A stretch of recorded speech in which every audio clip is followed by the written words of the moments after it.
अस्सलाम वालेकुम दोस्तों, सऊदी अरब की आज की ताज़ी फटाफट और बड़ी खबरों में आपका स्वागत है। मैं मोहम्मद साकिब और आप देख रहे हैं गल्फ लाइव हिंदी।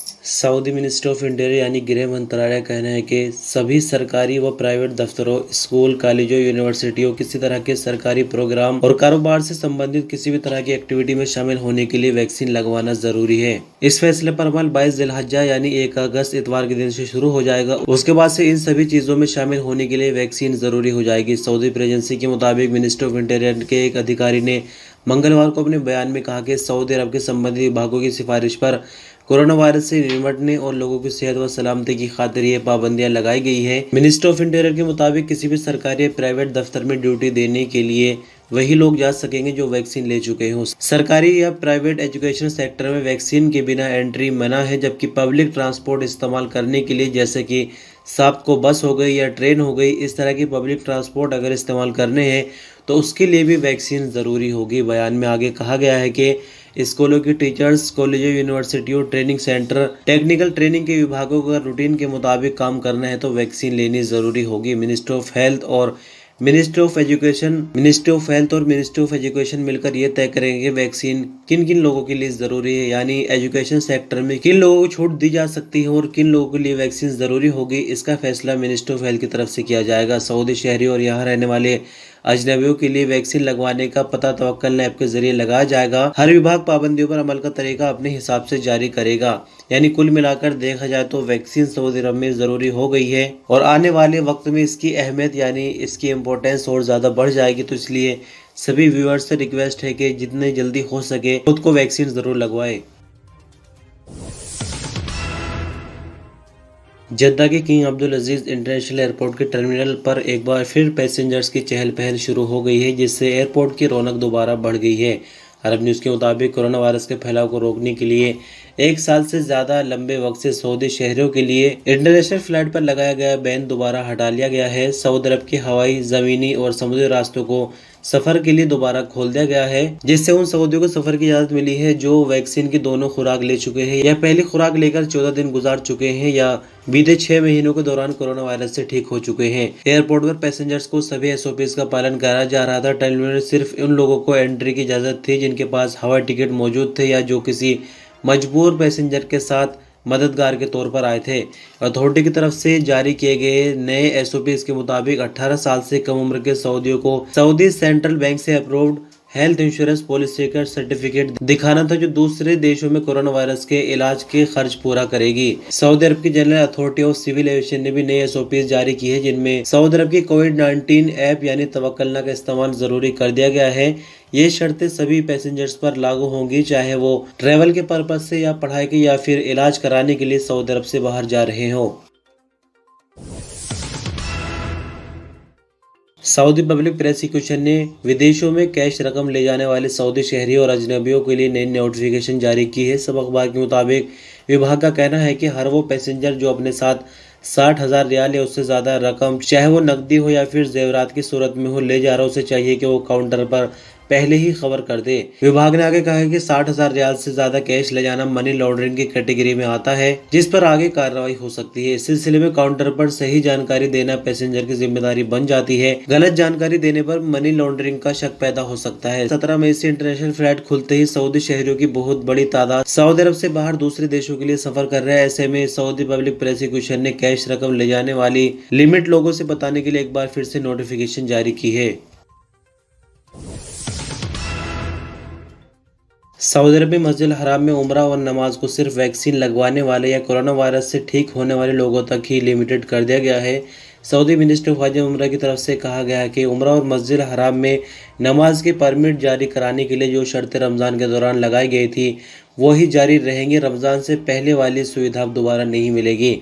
औकाज़ अखबार के मुताबिक मिनिस्ट्री ऑफ हज उम्रा ने अपने बयान में कहा कि जो लोग मस्जिद हराम में नमाज अदा करना चाहते हो या उम्रे की ख्वाहिश रखते हो, उन्हें तवक्कलना और एतमन्ना ऐप के जरिए परमिट लेना होगा। बयान के मुताबिक परमिट सिर्फ ऐसे लोगों को जारी किया जाएगा जो कोरोना वैक्सीन की दोनों खुराकें ले चुके हैं या एक डोज लेने के बाद 14 दिन गुजार चुके हैं, जबकि कोरोना वायरस जिनको लग गया था वो ठीक हो चुके हैं, ऐसे लोगों को भी परमिट जारी हो सकता है। मिनिस्टर ऑफ हज एंड उमरा ने आगे कहा कि रमजान के दौरान जो शर्तें लगाई गई थी आगे भी वही जारी रहेंगी, इनमें किसी तरह का कोई बदलाव होने की उम्मीद नजर नहीं आ रही। आपकी जानकारी के लिए बता दें कि अगर इस साल हज भी होता है तो उसके लिए भी वैक्सीन की शर्त जरूरी रखी गई है। लिहाजा सभी लोगों से गुजारिश है कि जितनी जल्दी हो सके वैक्सीन लगवाएं, क्योंकि आगे इस तरह की चीजें सऊदी अरब में होने जा रही हैं, जिससे मजबूर लोगों को कर दिया जाएगा कि हर हाल में वैक्सीन लगवानी ही पड़ेगी। सऊदी अरब में ज़कात एंड टैक्स और कस्टम अथॉरिटी का कहना है कि सऊदी अरब आने वाले 25 से ज़्यादा सिगरेट के पैकेट साथ लाए तो कस्टम फॉर्म जमा कराए। ज़कात एंड टैक्स और कस्टम अथॉरिटी ने सऊदी अरब आने वाले पैसेंजर्स पर पाबंदी लगाई है कि अगर उनके पास 25 से ज़्यादा सिगरेट के पैकेट हो तो उन्हें संबंधित फॉर्म कस्टम पर जमा कराना होगा। अखबार 24 के मुताबिक ज़कात एंड टैक्स अथॉरिटी और कस्टम विभाग ने कहा कि सऊदी अरब आने वालों को चाहिए कि अगर वो अपने साथ 3000 रियाल से ज़्यादा कीमत के तोहफे वगैरह लाते हैं या अपने इस्तेमाल का सामान लाते हैं या करेंसी ही 3000 है तो इस हवाले से उन्हें कस्टम फीस अदा करनी होगी और कस्टम फॉर्म जमा करके इसके बारे में जानकारी देना होगी। ज़कात एंड टैक्स अथॉरिटी और कस्टम विभाग ने लोगों को खबरदार किया है कि अगर कोई पैसेंजर ऐसा सामान लाया जो कस्टम की कैटेगरी में आता है और उसने कस्टम फॉर्म ना भरा और कस्टम फीस जमा न की तो ऐसी कंडीशन में न सिर्फ के सामान जब्त किया जाएगा बल्कि कस्टम का जुर्माना भी पैसेंजर से लिया जाएगा। सऊदी अरब में मौसम विभाग का कहना है कि बुधवार 19 मई को सऊदी अरब के 4 इलाकों में तेज हवाएं चलेंगी, जबकि नजरान, जाजान, नसीर और बाहा के ऊपरी इलाकों पर गरज चमक के साथ बारिश की उम्मीद है।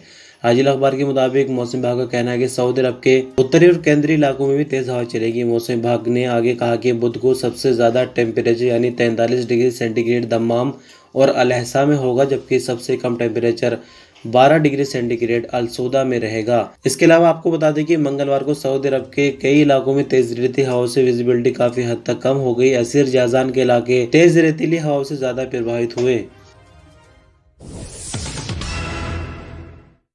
सऊदी अरब में बीते 24 घंटों के दौरान कोरोना के नए मामले 1047 रिकॉर्ड पर आए, जबकि नई रिकवरी 847 रही। कई दिनों से लगातार हम ये देख रहे थे कि जो नए मामले हैं वो नई रिकवरी के सामने कम पड़ रहे थे, यानी रिकवरी कई दिनों से ज़्यादा आ रही थी, लेकिन बीते 24 घंटों के दौरान जो रिपोर्ट निकल कर आई उसमें अचानक एकदम उल्टा हो गया है।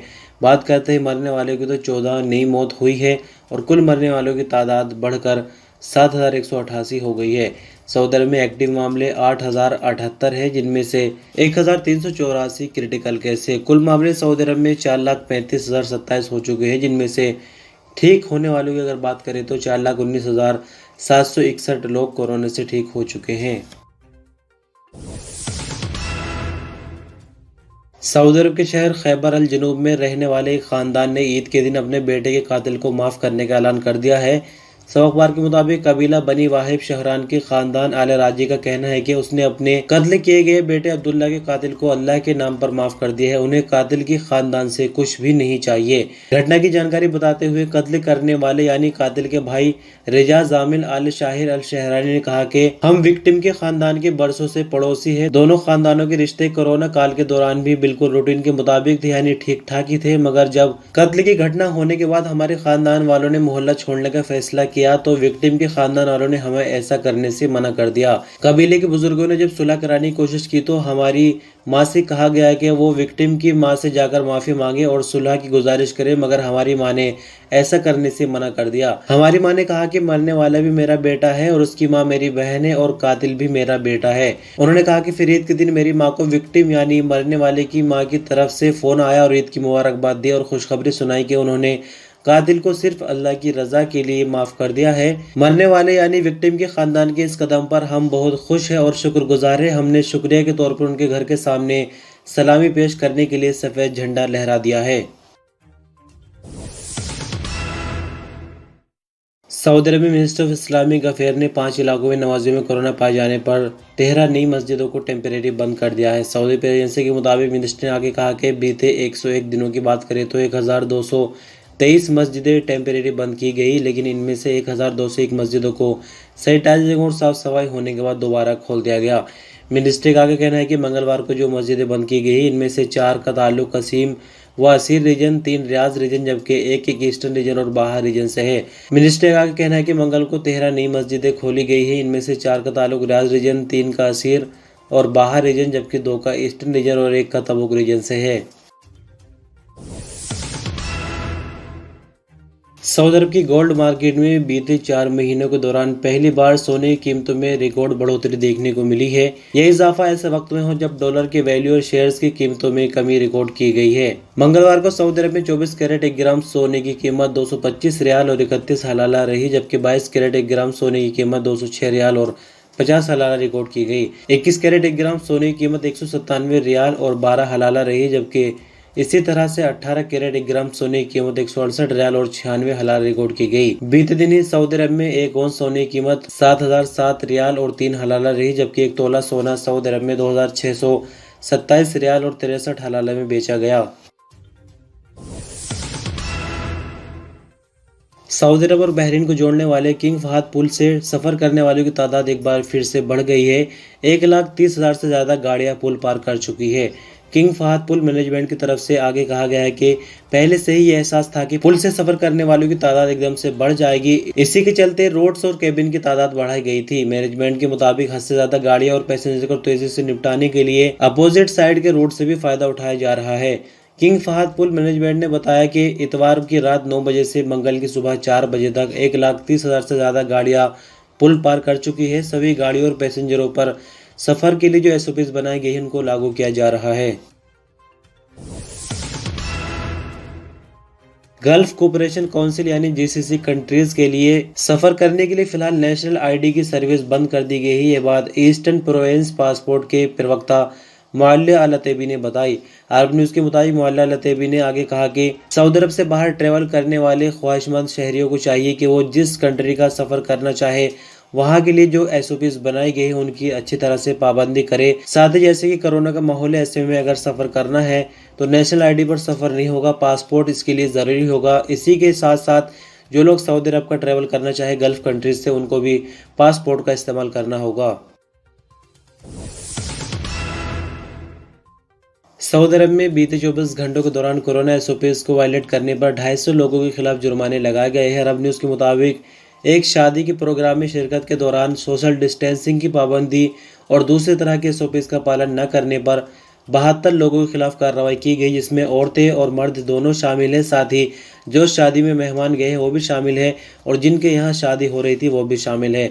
तो इस तरह की घटनाएं भी सऊदी अरब में हो रही है। तरह तरह की सावधानियां बरतने को लोगों से कहा जा रहा है, लेकिन उसके बाद भी ऐसे मामले सामने आ रहे हैं जहाँ पर लोगों पर भारी जुर्माने लगाए जा रहे हैं। बहरहाल खबरों का सिलसिला बस यहीं तक। वीडियो पर आप अंत तक बने रहे, बहुत बहुत शुक्रिया। कमेंट करके वीडियो के बारे में अपनी राय दे सकते हैं। साथ ही कोई सवाल सुझाव तो कमेंट के रूप में पूछ सकते हैं। बहरहाल बहुत बहुत शुक्रिया। अल्लाह हाफिज।